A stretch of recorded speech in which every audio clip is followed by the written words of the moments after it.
Jeshi la Pakistan limefanya mashambulizi ya anga ndani ya Afghanistan likilenga kile ilichodai kuwa ni kambi na maficho ya makundi ya wapiganaji wanaohusika na mashambulizi ya hivi karibuni nchini humo, yakiwemo mashambulizi ya kujitoa mhanga katika msikiti wa Shia jijini Islamabad.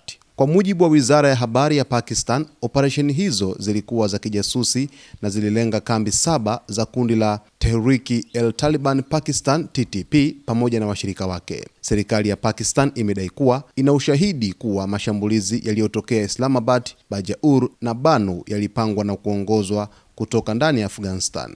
Hata hivyo, Wizara ya Ulinzi ya Afghanistan imelalamikia mashambulizi hayo ikisema yalilenga shule ya dini na makazi ya raia katika majimbo ya Nangarhar na Paktika. Kwa mujibu wa vyanzo vya Afghanistan, watu wasiopungua 17 waliuawa Nangarhar, huku wanawake na watoto wakitajwa kuwa ni miongoni mwa waathirika. Mashambulizi hayo yamekuja saa chache baada ya shambulio la kujitoa mhanga kulenga msafara wa usalama katika wilaya ya Banu na kuua wanajeshi wawili akiwemo Lieutenant Colonel. Siku iliyofuata, shambulio jingine la kujitoa mhanga lilisababisha vifo vya wanajeshi 11 na mtoto mmoja katika eneo la Bajaur. Mamlaka za Pakistan zilisema mshambuliaji mmoja alikuwa raia wa Afghanistan. Tukio kubwa zaidi lilitokea Februari 6 ambapo mshambuliaji alijilipua katika msikiti wa Hadija Tur Kubra mjini Islamabad wakati wa sala ya adhuhuri na kuua watu 31 na kujeruhi zaidi ya 170.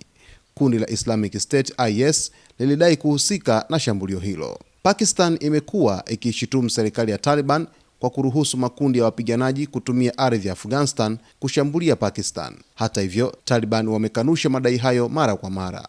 Mashambulizi ya sasa yanaweka hatarini makubaliano ya kusitisha mapigano yaliyopatanishwa na Qatar Oktoba mwaka jana baada ya mapigano makali ya mpakani yaliyoua wanajeshi na raia wa pande zote mbili. Ingawa usitishaji mapigano umedumu kwa kiasi kikubwa, mazungumzo ya baadaye yalifanyika Istanbul, Uturuki, hayakufikia makubaliano rasmi. Wizara ya Ulinzi ya Afghanistan imetaja mashambulizi ya Pakistan kuwa ni ukiukwaji wa sheria za kimataifa na kanuni za ujirani mwema na imeahidi kujibu kwa hatua za busara na zinazofaa.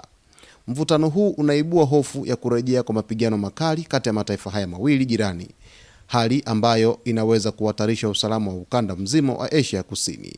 Mapigano yameripotiwa tena huko nchini Afghanistan baada ya jeshi la Pakistan kufanya mashambulizi ya anga dhidi ya vikundi vya wanamgambo pale nchini Afghanistan, ambapo mashambulizi hayo yameweza kusababisha vifo vya watu wasiopungua 17 nchini Afghanistan. Basi mtazamaji wetu, tutazidi kuweza kukujuza yanayojiri yote katika anga za kimataifa. Cha msingi usiache kusubscribe, kulike, kucomment pamoja na kushare.